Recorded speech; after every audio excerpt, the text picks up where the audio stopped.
లోకా సువార్త 6వ అధ్యాయము 46వ వచనాన్ని చదువుదాం. నేను చెప్పు మాటల ప్రకారము మీరు చేయక ప్రభువా ప్రభువా అని నన్ను పిలుచుట ఎందుకు? నా యొద్దకు వచ్చి నా మాటలు విని వాటి చొప్పున చేయు ప్రతివాడును ఎవని పోలియుండునో మీకు తెలియజేతును. చాలు. సర్వసాధారణంగా మనందరం కూడా ప్రశ్నల నిధిలాగా ఉంటాం. కొన్నిసార్లు ప్రశ్నల నిధి అంటే డౌట్స్ మీద డౌట్స్ ఉంటాయి మనకి. ఈ డౌట్సే ప్రశ్నల రూపంలో మన మనసులో నుంచి, మన హృదయంలో నుంచి నోటి ద్వారా బయటకు వస్తాయి. నష్టం జరిగినప్పుడు కొన్ని ప్రశ్నలు, లేక మన ప్రక్క వాళ్ళు మనకంటే బాగా ఎదుగుతున్నప్పుడు మరికొన్ని ప్రశ్నలు, సందర్భాన్ని బట్టి రకరకాల ప్రశ్నలు అనేవి మనలో నుంచి వచ్చి దేవుణ్ణి మనం అడుగుతూ ఉంటాం. కొన్ని ప్రశ్నలు కొన్నేమో లోపల మదన పడుతూ దేవుణ్ణి అడుగుతాం, కొన్నేమో అణుచుకోవడానికి కూడా కుదరక అది ఉప్పొంగినట్లుగా బయటకు వచ్చేసి డైరెక్ట్గా దేవుణ్ణి అంటాం. ఎందుకు ఇలా చేసావు, నాకెందుకు అన్యాయం చేసావు, నాకెందుకు ఇలా జరిగింది, నాకెందుకే ఈ కష్టాలు, ఎందుకు నాకే, ఎందుకు ఈ అనారోగ్యం, నాకే ఎందుకు ఇలా, అట్లా నాకెందుకు కార్యం చేయము, నన్ను నువ్వు ప్రేమించట్లేదా, నేను నీ బిడ్డన కానా, రకరకాల ప్రశ్నలు మన మధ్యలో నుంచి కూడా వస్తూ ఉంటాయి. స్తోత్రం చెప్పండి గట్టి. ఇక్కడ ఒక చిన్న విషయం, ప్రశ్న అనేది రావాలే తప్ప అది సహేతుకమైనదై ఉండాలి. విడ్డూరంగాను, అనుమానాస్పదంగాను, ఇష్టం లేనట్లుగాను మన ప్రశ్న రాకూడదు. ఉదాహరణ, అసలు నిజంగా నువ్వు దేవుడు అయితే నన్ను ఈ పాటికి కాపాడేవాడివే, నువ్వు దేవుడు కాదు, అందుకే నేను పుట్ట దగ్గరకు పోతున్నాను అంటే అది సహేతుకరమైనటువంటి ప్రశ్న కాదు. అంటే నువ్వు దేవుని నమ్మలేదు, దేవుని అనుమానిస్తున్నావు, కార్యం చేస్తాడని నువ్వు నమ్మట్లేదు, అందుకని ఆ ప్రశ్న వచ్చింది. ఇంకొక ప్రశ్న సహేతుకమైంది. ప్రభా, నేను ఇంత మీ పట్ల ఆసక్తిగా ఉన్నాను కదా, ఏదైనా తప్పుంటే నన్ను దండించు, కానీ నాకెందుకు ఆ మేలు చేయలేదు, నేను కూడా నీ బిడ్డనే కదయ్యా అని ఒకలాంటి మారం చేసిన కొడుకులాగా, మారం చేసిన కూతురులాగా, బొంగమూతి పెట్టుకున్న కూతురులాగా దేవుని ప్రశ్న అడగటం సహేతుకమైంది. అర్థమైన స్తోత్రం చెప్పాలి. హల్లెలూయా. కానీ ఎట్టకేలకు ప్రతి దినము నీ మనస్సులో నుంచి ప్రశ్నలు వస్తూనే ఉంటాయి, అది నువ్వు గమనించుకోవాలా. అప్పుడు ఇంకొక మాట చెప్పి ముందుకు వెళ్తాను. నీకొచ్చే ప్రశ్న దేవుని మీద ఉన్న నీకున్న విశ్వాసాన్ని వ్యక్తపరుస్తూ ఉంటుంది. స్తోత్రం చెప్పండి గట్టిగా. హల్లెలూయా. అబ్రహాము దేవుని ప్రశ్న వేశాడు. ఏమని వేశాడు? అబ్రహామా, నేను నీకు కేడము. చదవండి, ఆదికాండం 17వ అధ్యాయం 1వ వచనం చదవండి. ఆదికాండం 17వ అధ్యాయం 1వ వచనం. అబ్రహాము దేవుని ఒక ప్రశ్న అడుగుతాడు. ఎప్పుడో తెలుసా? దేవుడు వచ్చి అబ్రహాముని పిలిచి, ఓయ్ అబ్రహామా, భయపడవద్దు, నేను నీకు కేడంగా ఉంటాను, నీ బహుమానాన్ని అత్యధికం చేస్తాను అన్నాడు. ఆ మాటకి దానికి ముందు వెనక్కి కూడా దేవుడు ఏం చేశాడంటే, ఇసుక రేణువులుగా చేస్తాను, అట్ట ఎట్ట అన్నాడు. అన్నీ అన్న తర్వాత అబ్రహాము ఉండి, అయ్యా ఏమిచ్చినా నాకేముంది, నాకు కొడుకు లేదు కదా, నేను సంతానము లేని వాడనై ఉన్నాను కదా, మరి నా సంగతి ఏంటని క్వశ్చన్ చేశాడు. అంటే అది సహేతుకమైనటువంటి ప్రశ్న. దేవుడి మీద నమ్మకం లేదంటలేదు. అప్పటికి ప్రభు సన్నిధిలోకి వచ్చి దాదాపు 20-30 సంవత్సరాలైంది ఆయన వచ్చి. అన్ని సంవత్సరాలను కూడా దేవుని ఎక్కడ సంకోచించాల, నాకు సహాయం చేయడేమో, నాకు ఇవ్వడేమో ఏంటనేది. చూడండి, దేవుడు ఏమి లేకుండా నేను పరీక్షిస్తాడు. నిలబడతావా, ఓడతావా, విశ్వాసం ఉంటుందా, పోతుందా. వాస్తవం చెప్పాలంటే అన్నీ ఇస్తే నువ్వు ఉండేది ఏంటి, అడుక్కున్నాడు కూడా వచ్చి ఉంటాడు ఇక్కడే. అసలు అన్నీ నీకు ఇస్తాముంటే ఒక మనిషిని కూడా వదిలిపెట్టవు. దేవుని ఎలా వదిలిపెడతావు? ఇప్పుడు నేనే ఉన్నానండి, మీరు వచ్చినప్పుడు వాళ్ళు టీలు కాఫీలు ఇస్తా, ఓ నా ఎండ తిప్పుకుంటా, మీకు బాగా చూస్తున్నాను అనుకో, మీరు ఎందుకు వదిలిపెడతారు నన్ను? నేను తిట్టినప్పుడు కూడా నువ్వు నాతో ఉంటావు, చూసావా, అది సరైంది. హల్లెలూయా. నేను కొట్టినప్పుడు కూడా నువ్వు నాతో ఉంటావు చూసావా, నేను నిన్ను పట్టించుకోకపోయినా సరే నువ్వు నాతో ఉంటావు చూసావా, అది సరైనటువంటి విశ్వాసం, ప్రేమ. ఇప్పుడు దేవుడు మనిషిని అడిగే ప్రశ్న ఇక్కడ మనం లోకాసు వార్తలో 6:46 ఒక మాట అంటున్నాడు. ఏమని ప్రశ్న వేశాడు యేసయ్య? చదవండి. నేను చెప్పు మాటల ప్రకారము మీరు చేయకుండా ప్రభువా అని నన్ను పిలుచుట ఎందుకు? అవును కదా. అసలు నాకు చాలా నవ్వు వస్తుంది యేసు ప్రభు వారి యొక్క ప్రశ్న. ఎందుకు నవ్వు వస్తుందో, ఆయన గురించి నవ్వు రావట్లేదు, మీ గురించి నవ్వు వస్తుంది. ఇప్పుడు ఉదాహరణ, నా కొడుకును నేనుండి, ఒరే నీవు MBBS సీటు కనుక నువ్వు కొట్టినట్లయితే నేను నీకు బుల్లెట్ గిఫ్ట్గా ఇస్తానురా అని అన్నాను అనుకో, నాకు అర్థం చేసుకోండి. వాడు MBBS సీటు కొట్టకుండా ఇంటర్మీడియట్ పూర్తిగా తప్పి అసలు అటెంప్టే చేయకుండా నెలకొండ వచ్చి, నాకు బుల్లెట్ ఇస్తానన్నావుగా, నువ్వు మాట తప్పిన వాడివి, నాకు నువ్వు బుల్లెట్ ఇవ్వు అంటే నేనేమంటాను? నేను చెప్పింది చేయకుండా ప్రభు నువ్వు నన్ను పిలిస్తే ఉపయోగం ఏముంది? అంతే కదా. మీ ఆర్థిక ఇబ్బందులు పోవాలి, ఇదిగో ఇలా చేయండి అని దేవుడు చెప్పాడు. అది చేయకుండా ఓ ప్రభా ఆకాశము తూములు వెప్పో నువ్వు కేక పెడితే దేవుడు ఏం కదులుతాడా? అంటే ఆయనకి చిన్న సౌండ్ వినపడకుండా పెద్ద సౌండ్ వినపడుతుందా? అని నువ్వేమైనా అనుకుంటున్నావా? యేసుప్రభు వారికి చెవుడు అని ఏమైనా అనుకుంటున్నావా? యెషయా గ్రంథంలో 59వ అధ్యాయంలో 1వ వచనంలో ఒక మాట అంటాడు, చదవండి. రక్షింపనేరక ఉండునట్లు యెహోవా హస్తము పొరచకాలేదు, విననేరక ఉండునట్లు.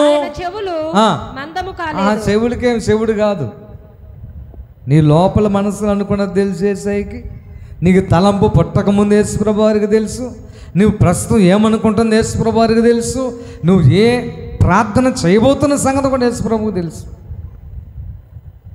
అందుమాత్రం నువ్వు కేకబెట్టి ఎందుకు ప్రార్థన బిగ్గరగా చేయమంటామంటే, మీకు నిద్రమత్తు లేకుండా కన్నీటితో బిగ్గరగా ప్రార్థన చేసేటువంటి ఒక ప్రార్థన కూడా బైబిల్లో ఉంది కాబట్టి ఎలుగెత్తి మొరలిడే ప్రార్థన అలాగే చేయమని అంటాం అంతే. హల్లెలూయా. నువ్వు చిన్నగా చేసిన అదే ప్రార్థన పెద్ద చేసి, మనం ఆయన చెప్పింది చేయకుండా ఊరకని అంటాం, ప్రభు నాకు ఇల్లు వచ్చుగాక. పోయి తెచ్చుకోపో, అమ్ముకుంటున్నారు 10 రూపాయలు 20 రూపాయలు ఇల్లు అమ్ముతున్నారు, తయారు చేసి అమ్ముతారు చిన్నపిల్లల ఇల్లు, అవి తెచ్చుకోవటమే. నువ్వు ఆయన చెప్పింది నువ్వు చేయకుండా ప్రభు నన్ను అడిగితే వాట్ యూస్, ఏం ఉపయోగం? ప్రభు అడుగుతున్నాడు అదే, నేను చెప్పినట్లు మీరు చెయ్యక ప్రభువును నన్ను పిలుచుట ఎందుకు? స్తోత్రం చెప్పండి గట్టిగా. కొంతమంది అంట, అయ్యా నేను మందిరం దగ్గరకు రాలేనయ్యా, ఎండగా ఉంది, మంచుగా ఉంది, నువ్వు గట్టిగా ప్రార్థన చెయ్యి. మన సంఘంలోనే నాతో అన్న వాళ్ళు, అమ్మా ఎంత పని అమ్మా, హాస్పిటల్కి ఆటో పెట్టుకొని పోవట్లేదు, నువ్వు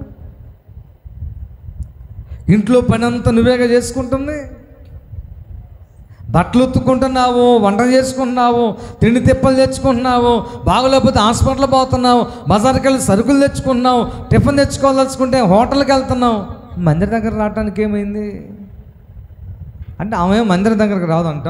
నేనేంట ఆమెను మర్చిపోకుండా ప్రతిదినము ప్రతిక్షణం ఆమెనే జ్ఞాపకం చేసుకుంటూ ప్రార్థన చేయాలంట. నేను అంటాను, అది జరగని పని, నేను వస్తా, ఈ కార్యం జరగదు.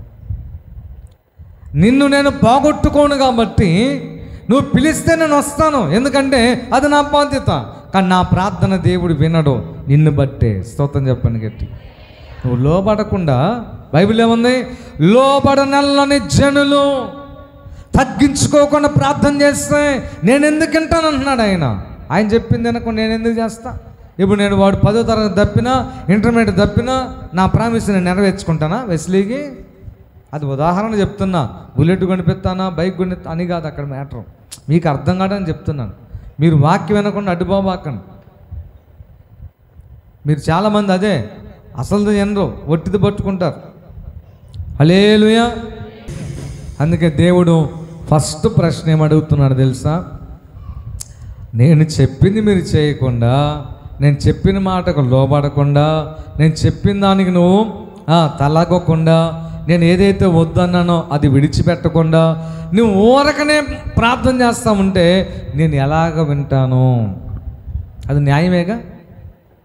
ఊరకే నన్ను ప్రభు ప్రభు అని అడిగితే ఏంటి ఉపయోగం అంటున్నాడు. స్తోత్రం చెప్పండి గట్టిగా. అది ప్రభు అని అడిగిన మొదటి ప్రశ్న. దాని గురించే చెప్పాలనుకుంటే టైం సరిపోదు, కానీ ఇంకొక ప్రశ్న అడుగుతున్నాడు యేసయ్య. మలాకి గ్రంథము 1వ అధ్యాయము 6వ వచనం చదువుదాం. మలాకి గ్రంథం 1వ అధ్యాయము 6వ వచనం. కుమారుడు తన తండ్రిని ఘనపరుచును గదా, దాసుడు తన యజమానుని ఘనపరుచును గదా. నా నామమును నిర్లక్ష్య పెట్టు యాజకులారా, నేను తండ్రినైతే నాకు రావలసిన ఘనత ఏమాయను? రెండో ప్రశ్న ఏమన్నాడు? నాకు రావలసిన ఘనత ఏమాయను? యేసయ్య అడుగుతున్న ప్రశ్న. ఒక మంచి వస్త్రమును ధరించినప్పుడు యేసయ్య నాకు ఇచ్చాడు అని నువ్వెందుకు స్తుతించి ఆయనను ఘనపరచడం లేదు? ఆయనకు రావాల్సిన ఘనత ఏమాయను? బిడ్డలు లేకపోతే అయ్యా గట్టిగా ప్రార్థన చెయ్యయ్యా, అమ్మాయికి అందినట్టు అందుతుంది, మళ్ళీ పోతుంది. అబ్బా, మళ్ళీ ఉపవాస ప్రార్థన, స్త్రీల కోటం, విజ్ఞాపన, ఓ అది ఓ ఇది, హడావుడి, గందరగోళం. ఎప్పుడు దాకా? బిడ్డకి గర్భం అందిందాక. ఆ గర్భంలో పెరిగి బిడ్డ బయటకు వచ్చాడా, ఆదివారం డొమ్మ, శనివారం డొమ్మ. ఆ బిడ్డకి 6 నెలలు వచ్చిందాక చర్చికి కూడా దేవు. ఇచ్చిన దేవుడు కాపాడటం చేత కాదు, ఇచ్చిన దేవుడు భద్రపరచడం చేత కాదు. అప్పుడేంటి? చిన్నపిల్లలు ఉండే కదా, దిష్టి తగిలిద్దని మేము తీసుకురావట్లేదు. ఆయనకు రావాల్సిన ఘనతను నువ్వేం చేస్తున్నావు? దొంగిలించి నీ బిడ్డకిచ్చావు, నీ మనవడికి మనవరాలకి నీ బిడ్డకిచ్చావు. ఎవరైతే పుట్టిన వెంటనే, ఒకవేళ ఈరోజే పుట్టాడు అనుకో, రేపు ఆదివారం అయితే ఆ పసిగందుని తీసుకుని నువ్వు రాగలిగితే నిజంగా నువ్వు దేవుని గణపరిచిన బిడ్డవు అవుతావు. కొంతమంది రారు. యేసయ్యకు ఘనత ఉండదు. మంచి వస్త్రాలు ఇస్తే యేసయ్యకు ఘనత రాదు. మంచి ఇల్లు కట్టుకోవడానికి శక్తి ఇస్తాడు. కానీ యేసు ప్రభు కంటే ముందు ఎవరు లోపల పోవాలో తెలుసా? ఎవరు? యేసయ్య కంటే విలువ దేనికి ఇస్తున్నారు తెలుసా? ఉచ్చకి పెంటకి. దేనికమ్మా? నిజమా కాదు నేను చెప్పేది? యేసు ప్రభువు కంటే దేనికి ఎక్కువ విలువ ఇస్తున్నారు మనుషులు? ఆవు ఉచ్చకు, ఆవు పేడకు ఎక్కువ విలువ ఇస్తున్నారు. నీకు 10 లక్షలు పెట్టు, 20 లక్షలు పెట్టు, 50 లక్షలు పెట్టు, ఇల్లు కట్టుకోవడానికి సామర్థ్యాన్ని ఇచ్చి, సమయోచితమైన సహాయం ఇచ్చి, అందమైన ఇల్లు కట్టుకునే స్తోమతనిస్తే ముందు పాస్టర్ గారు కాదు లోపలికి పోవాల్సింది, ముందు దేవుడు కాదు లోపల పోవాల్సింది. ముందు ఎవరు పోవాలా? ఆవు పోయి పేడేయాలి, ఆవు పోయి ఉచ్చబోయాలి. దేనికి విలువ ఇస్తున్నాం? నాకు రావాల్సిన ఘనత ఏమాయను? నేను నీకు ఒక మంచి భార్యని ఇస్తే ఆ భార్యని ఏమండి ఈరోజు ఆదివారం వద్దులేండి, చపాతీలు చేస్తాను, ఉల్లిపాయ నంచుకొని ఆ తర్వాత ఏం చెయ్యి, దొన మాంసం, మేక మాంసం, పొట్టెల మాంసం తెస్తాను తిందుగాని అంటే సరేలే బంగారం అని ఆగిపోతాను.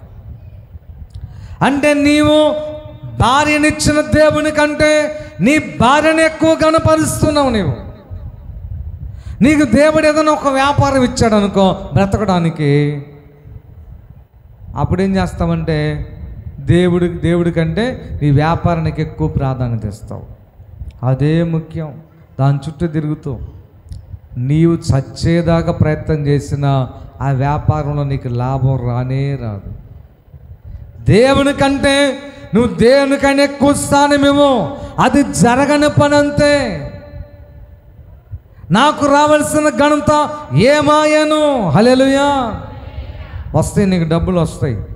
ఎవడు కొట్లో పడతాడో తెలియదు, ఎవడు తెస్తాడో తెలియదు, నీ బిడ్డకి ఏమైతే తెలియదు, నీకేమైతే తెలియదు. పోయితే ఎక్కడెక్కడ పెడతావు, లేకపోతే అప్పులోడు వస్తాడు నీ మీద పడతాడు, లేకపోతే నీవు పనిచేసేటువంటి ఆ ఫ్రిడ్జ్ చెడిపోవడం, ఏదో ఒకటి మొత్తాన్ని కొట్లో పోతా ఉంటాయి. ఇటేమో రూపాయి వస్తాయి, ఇటు 10 రూపాయలు బాధ. ఎంతమ్మా? రూపాయి లాభం వస్తే 10 రూపాయలు. అంటే నీకు ఇంకా ఎంత మిగులుతుంది? ఎంత మిగులుతుంది చెప్పరే? మీకు లెక్క కూడా రాదా ఏంటి? లాస్ అయిన ఎంత మిగులుతుంది? మీ యొక్క కష్టార్జితం వల్ల 9 రూపాయలు ఇంకా నువ్వు అప్పు మిగిల్చుకోగలిగిన శక్తి మీకు లభిస్తుంది. ఆ దేవుడు అన్నాడు, అదే నేను చెప్పింది మీరు చేయకుండా ఊరికే ప్రార్థన చేస్తే ఏంటి ఉపయోగం? రెండో ప్రశ్న, నాకు రావాల్సిన ఘనత నాకు ఇవ్వకుండా చెప్పండి, చెప్పాలమ్మా, మీరు దొంగిలిస్తే ఏంటి ప్రయోజనం? నేను తండ్రినైతే నాకేది ఘనత?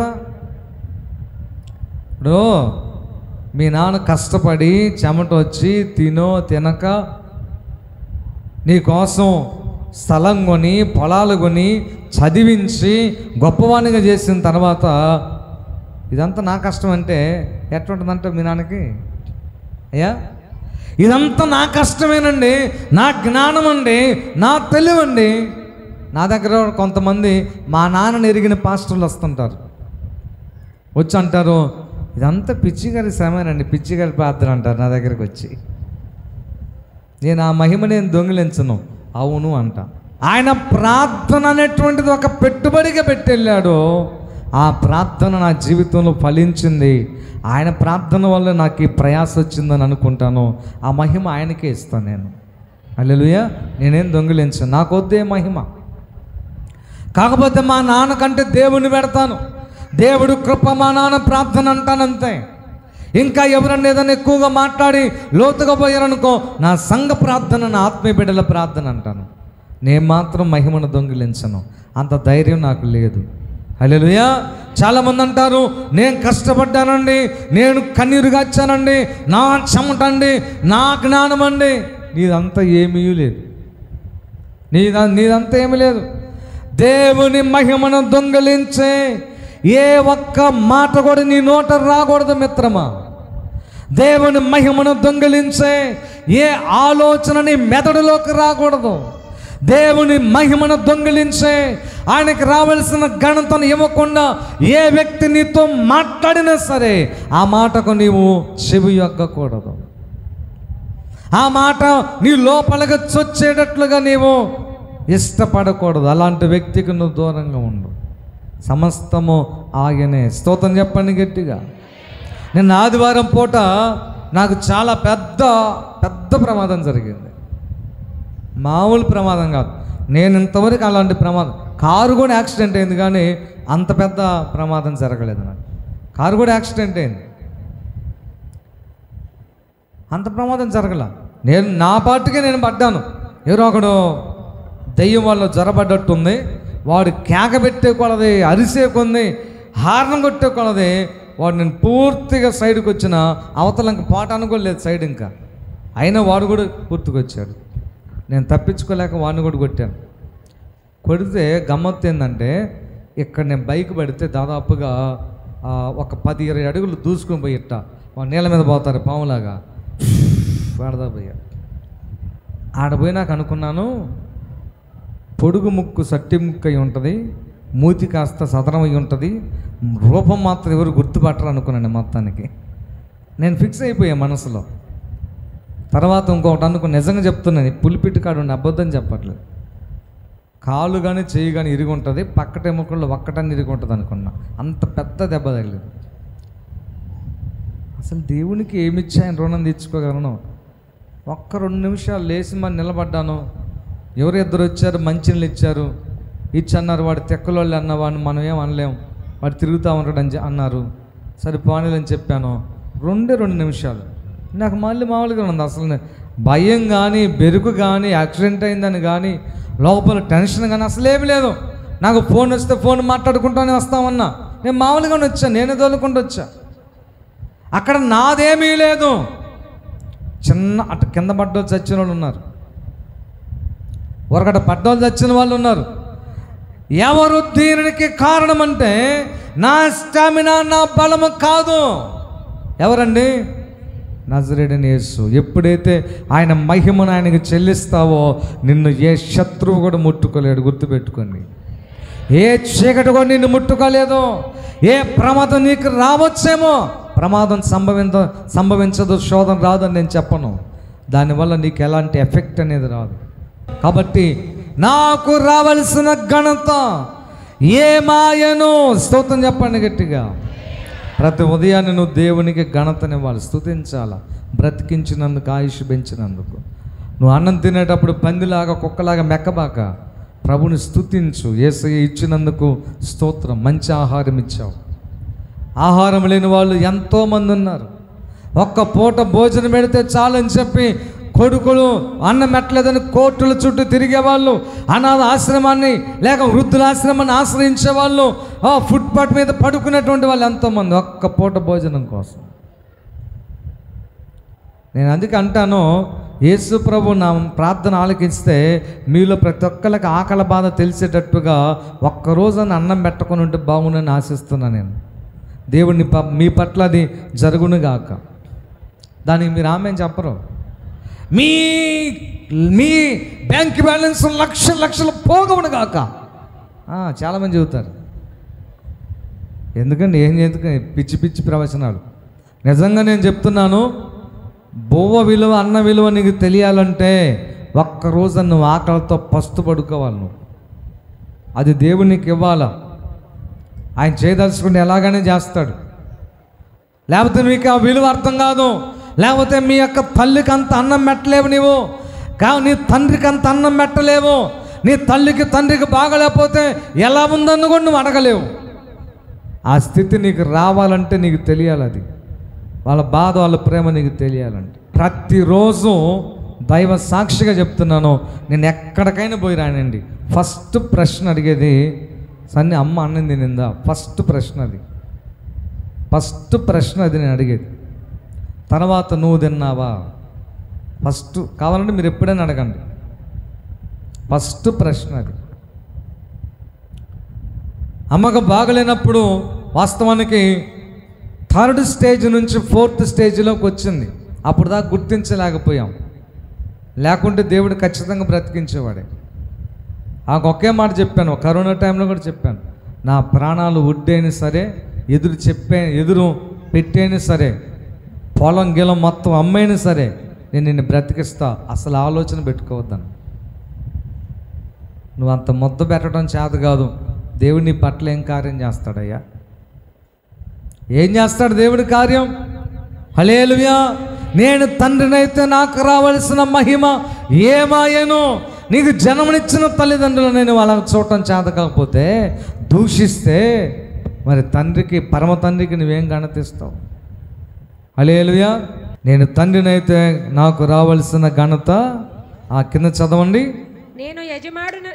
నేను యజమానుడనైతే నాకు భయపడువాడు ఎక్కడున్నాడు అని సైన్యములకు అధిపతియగు యెహోవా. ఆయన క్వశ్చన్ ఏంటంట, నేను యజమానునైతే. మీరందరూ ప్రార్థన చేస్తుంటారు, యేసయ్యా నా తండ్రివి నీవే. ఏంటంట పాట కూడా పాడుతుంటాం, నా తల్లియు నీవే. పాడండి, నా తండ్రివి నీవే. అరే నిజమేనా? ఏది నాకు ఇచ్చిన ప్రాధాన్యత ఏంది? బరీకి తిని 11 గంటలకు వస్తున్నావు, ఇదే నీవు ఇచ్చే తండ్రికి ప్రాధాన్యత? 9:30కే రావాలనే ఆ సెన్స్ నీకుందా? నేను తండ్రిని అయితే ప్రతిరోజు నన్ను ఆరాధన చేస్తున్నావా? నన్ను పూజిస్తున్నావా? నా వాక్యాన్ని చదువుతున్నావా? నా సన్నిధిలో ప్రార్థన చేస్తున్నావా? ఆదివారం ఒక్కరోజు అలాగ ఫోటో ఫ్రేమ్ లాగా అలా కనపడి అలాగ వెళ్ళిపోతున్నావు. నేను తండ్రిని అయితే నాకు రావాల్సిన ఘనత. ఇంకా ఏమంటున్నాడు క్రింద చదవండి, నేను నీకు యజమానుడనైతే భయపడవాడు ఎక్కడున్నాడు. కొంతమంది ఇళ్ళ మీద స్టిక్కర్లు అంటిస్తుంటారు. ఏమని? మన కాడ కూడా అవి ఉన్నాయో లేదో తెలియదు. యెహోవా ఇంటికి ఏందంట చెప్పరే, చెప్పాలి, నాకు వినపట్టలేదు. అధిపతి. ఒట్టి దొంగలు మీరు అందరూ. యెహోవా ఇంటికి అధిపతి. ఇంట్లో పేకాట, ఇంట్లో సినిమాలు, ఇంట్లో కొట్లాట, ఇంట్లో అపవిత్రమైన కార్యకలాపాలు, ఇంట్లో ప్రార్థన ఉండదు, ఇంట్లో కుటుంబ ప్రార్థన అసలే ఉండదు, ఏముండదు. కానీ ఇంటి మీద మాత్రం యెహోవా ఈ గృహమునకు అధిపతి. ఏ పతి అంట? అధిపతి. నాకు నవ్వు వస్తూ ఉంటుంది. ఎట్లాంటి ఇంటికే అధిపతి అంటే యేసయ్య. కానీ ఇంటి ముందు ఏముంటుందో తెలుసా? ఏముంటుంది? ఏంటిది అది? మరి దొంగవే కను, దొంగలా కాదు మీరు. ఎక్కడో పొలాల్లో ఉండాల్సిన రేగ్గంప, దాని పేరేంది,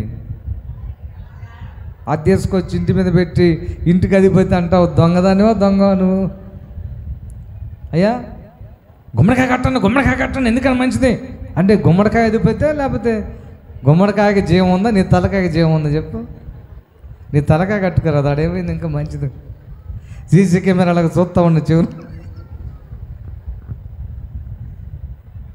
యెహోవా నీ గృహమునకు అధిపతి అయితే గుమ్మడికాయ దేనికి నీకు? ఆ గారమండ దేనికి? యెహోవా నీ గృహానికి అధిపతి అయితే గుడ్లు అప్పగించుకొని నాలుక బయట పెట్టి దెయ్యములాగా ఉండే ఆ బొమ్మ దేనికి? ఇంకొకళ్ళు కూడా ఇంకొక విచిత్రమైన అపవిత్రమైన బొమ్మలు కూడా పెడుతుంటారు ఇళ్ళ మీద.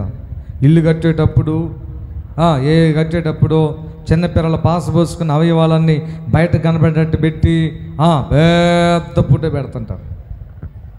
నీకు నీకు నీకు డేర్ లేదా? నా దేవుడు శక్తి గలవాడు, నా దేవుడు నన్ను బ్రతికించే దేవుడు, నా దేవుడు ఇదిగో 50 లక్షలు ఇల్లు కట్టుకునే శక్తి ఇస్తున్నాడు, నా దేవుడు ఇదంతా చేస్తున్నాడు. నా దేవుని బొమ్మ పెడతాను, అవసరమైతే నా ప్రభు సిలువ పెడతాను ముందు, నా ప్రభు యొక్క ఫోటో తీస్తాను. ఏ శత్రువు వస్తాడో రాని, ఏ దిష్టి తగిలిద్దో రాని. మన సంఘానికి దెయ్య బొమ్మలు అమ్మేటువంటి వాళ్ళు వచ్చారు చర్చికి. లలితకాలం చర్చికి వస్తుంటారు, వాళ్ళందరూ అట్టు ఉంటారు కదా. వాళ్ళు దిష్టి బోసలు, దిష్టి గాయలు, దిష్టి బొమ్మలు, కోయమ్మ కోయ, మోకాళ్ళ నొప్పులకు మందు, తలనొప్పికి మందు, పచ్చబడుతాము అని వస్తుంటారు. వాళ్ళందరూ ఉన్నారు మన సంఘంలో. నేను ఒకరోజు అడిగాను, ఎందుకయ్యా దెయ్య బొమ్మలు ఇవి అమ్ముతున్నామంటే, అన్నా దీనికి ఉన్నంత విలువ దేనికి లేదన్నాడు. దేనికంట? ఈ దిష్టి బొమ్మకున్నంత విలువ దేనికి లేదంట. సీరియస్గా తీసుకోండి. నిజంగా నువ్వు దేవుని బిడ్డవైతే, నీ ఇంటికి అధిపతి ఆయనే కనుకైతే, నీ ఇంటికి నీకు యజమాని ఆయనే కనుకైతే, దేవుడు అడుగుతున్నాడు, నేను యజమానుడినైతే నాకు భయపడేది ఎక్కడ? భయపడేవాడు ఎక్కడున్నాడు? ఏమన్నా నేను ఇంటి యజమానునండి, నాకు నా భార్య భయపడాలి, నాకు నా కుమారుడు భయపడాలి, నాకు రేపు కోడలు వస్తే కోడలు భయపడాలి. ఇంటికి యజమాని నేనైతే నా ఇంట్లో ఉన్న వాళ్ళందరూ నేనంటే భయపడాలి, వాళ్ళంటే నేను భయపడకూడదు. ఈ రోజున మనందరికి యజమాని దేవుడైతే దేవుని చూసి మనం భయపడాలి, కానీ మనల్ని చూసి దేవుడు భయపడాలని కోరుకుంటున్నారు మీరందరూ. దేవునికి ఆంక్షం 7 వారాలు వస్తా, చేస్తే చెయ్యి. 7 వారాల మొక్కుకున్నా కార్యం జరిగితే కొబ్బరికాయ కొడతా, ఎంత ఒకటే. ఒక కొబ్బరికాయ కోసం వేసి ఏం చేయాలి? సింహాసనం దిగి గడగడ వణుక్కుంటూ వస్తూ నీ కోసము కార్యం చేయాలి. నువ్వు ఇచ్చే కొబ్బరికాయ కోసం, నువ్వు ఇచ్చే కొబ్బరికాయ కోసం ఆయన కార్యం చేయాలి. ఏం మాట్లాడుతున్నావు? దేవునికి నువ్వు భయపడితే నీకు భక్తి వస్తుంది, దేవునికి భయపడితే నీకు పరిశుద్ధత వస్తుంది, దేవునికి నువ్వు భయపడితే ఐశ్వర్యం వస్తుంది, దేవునికి నువ్వు భయపడితే దేవుని యొక్క కృప నీ మీద ఉంటుందని వాక్యం సెలవిస్తూ ఉంది. ఆయనకు భయపడు వారి మీద ఆయన కృప నిత్యము నిలిచి ఉండును. హల్లెలూయా. మా కీర్తన గ్రంథంలో ఉన్నమాట, ఆయనకు భయపడు వారి మీద ఆయన కృప నిత్యము నిలిచి ఉండును. నువ్వు ఆయనకు భయపడాలి. నువ్వు ఆయనకు భయపడితే ఇంటి ముందు దయ్యాలు రాకుండా. కొన్నిసార్లు ఫోన్ చేస్తున్నారు కొంతమంది, అయ్యగారు కొంచెం ఇంటికి వచ్చి ప్రార్థన చేయండి, నిద్ర పట్టలేదు, దయ్యాలు తిరుగుతున్నాయి, పిశాసులు తిరుగుతున్నాయి, ఏదో ఎక్కి తొక్కినట్టుంది అన్నారు. సరే వత్తన పోదని చెప్తే ముందు నాకు భయం వేసేది. ఎందుకంటే వాకిడి దగ్గర కత్తిపీట, గొడ్డలి, గడ్డపార, కొడవలి, అది అయిపోయినాక మళ్ళీ ఇటు పైకి చూస్తే పైన గుమ్మడికాయ, ఇంకో పక్క చూస్తేనేమో ఈ పక్కని గారిమండలు, ఈ పక్క ఒక గారిమండలు. అంటే వాడికి భయం ఏమని, ముళ్ళు గుచ్చుకుంటాయి అని. దెయ్యానికి ముళ్ళు గుచ్చుకుంటే అని భయం అనుకున్నారు మీరు? గడ్డపార దెయ్యానికి జ్వరబడిద్దా ఏమన్నా కుమ్మితే? హల్లెలూయా, హల్లెలూయా. బైబిల్లో వ్రాయబడి ఉన్న ఒక మాట ఏంటో తెలుసా? దెయ్యమనకు రక్త మాంసములు ఉండవు అని ఉంది లోక సువార్తలో. యేసు ప్రభువే చెప్పాడు ఆ మాట. శిష్యులందరూ భయపడుతూ ఉంటే యేసు ప్రభువుని చూసి, ఎరా ఎందుకురా నన్ను చూసి భయపడుతున్నారు? నన్ను భూతమని మీరు ఎందుకు అనుకుంటున్నారు? నా వలే దయ్యానికి రక్తము మాంసము ఉండదు అని చెప్పాడు ఆయన. స్తోత్రం చెప్పండి గట్టి. ఉండదు. అది ఒక గాలి, అది ఒక ఆత్మ. అది ఇప్పుడు ఇక్కడ ఉండొచ్చు, క్షణములు అమెరికా వెళ్ళిపోవచ్చు. అది వెసిల్ గారు నాకు ఫోన్ చేశాడు ఒకరోజు. నేను ఎవరికో ప్రార్థన చేసి ఇంటికి వెళ్ళాను. తెల్లారి పొద్దున్న నాకు ఫోన్ చేశాడు. డాడీ పలానా టైంలో పలానా చీకటి నా కాడకు వచ్చింది డాడీ, నాకు నిద్ర పట్టలేదు, నాకు తెలియకున్నాను ఎడన దూకి చచ్చిపోదాం నా అంతటి నాకే అనిపిస్తుంది డాడీ అన్నాడు. ఒరే సేమ్ రాత్రి నా కాడకు వచ్చిందిరా అంటే నా దగ్గరకు వచ్చే క్షణంలో వాడి దగ్గరకు పోయింది అంటే అర్థం ఏంటి? ఆత్మ. అంతేగాని ఆ ఆత్మకు, ఆ గాలికి గడ్డపారలంటే భయం ఉండదు, గారమండలంటే భయం ఉండదు, గుమ్మడికాయ అంటే భయం ఉండదు. నాలుగు బయట పెట్టి గుడ్లు బయటకు పెడితే గడగడా వణుగుతూ దిష్టి దగ్గరకు రాకుండా, పాదు దెయ్యాలు రాకుండా బావు నువ్వు భయపడుతున్నావు అని తెలిసి ఒక చిన్న సూత్రం చెప్తాను చూడండి. బాగా చాలాసార్లు చెప్పాను. మీరు వీధిలోకి, క్రొత్త వీధిలోకి వెళ్ళగానే కుక్కలు నీ చుట్టుముట్టి నీ మీద అరుస్తాయి. కారణం ఎప్పుడన్నా గమనించారా? ఎందుకు అరుస్తాయి చెప్పండి? చెప్పాలి అయ్యా, చెప్పు. అదే మాట గట్టి చెప్పు. నిన్ను చూసి భయపడా? అదే. నీవేదైనా ఒక ఏరియాకి వెళ్ళినప్పుడు నిన్ను చూడగానే కుక్కలు బో అని నీ చుట్టుముడుతున్నాయి అంటే, నీ ఎంట పడుతున్నాయి అంటే నిన్ను భయపెట్టాలని కాదు అక్కడ కాన్సెప్ట్. వాటికి నువ్వు వాటిని ఏమన్నా చేస్తావేమోనని భయపడి ముందే నీ మీద అటాక్ చేస్తున్నాయి. సేమ్ సొల్యూషన్, సేమ్ సమాధానం ఏంటంటే, నీవు దెయ్యానికి భయపడి ఇవన్నీ కనుక చేసావంటే ఖచ్చితంగా లోపలికి వస్తాయి. ఎందుకో తెలుసా? నేనంటే వీళ్ళు భయపడుతున్నారు కదా అని. స్తోత్రం చెప్పండి గట్టిగా. హల్లెలూయా, హల్లెలూయా. అంతే. ముందు కొంతమంది ఏం చేస్తారంటే కొట్టే ధైర్యం లేకపోయినా ముందు మాటలతో భయపెడుతుంటారు.